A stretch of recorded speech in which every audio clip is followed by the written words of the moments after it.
এই পরিস্থিতিতে আমি বলতে চাই, আওয়ামী লীগ হচ্ছে বাংলাদেশের সবথেকে পুরাতন গণতান্ত্রিক এবং সবথেকে বড় দল।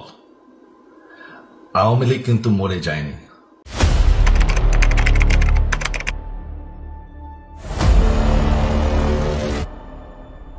আওয়ামী লীগ এই দেশকে, বাংলাদেশকে স্বাধীন করেছে। আওয়ামী লীগকে শেষ করা সম্ভব না।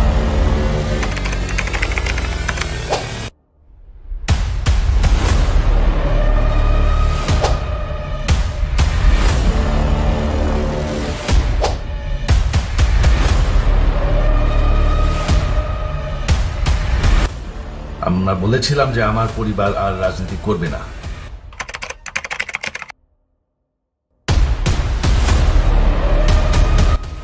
আমরা বলেছিলাম যে আমার পরিবার আর রাজনীতি করবে না।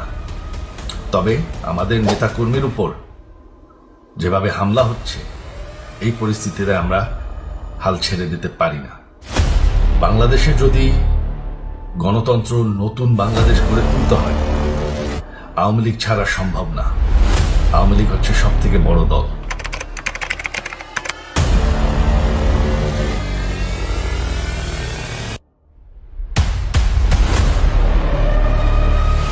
আওয়ামী লীগ কোথাও যাবে না।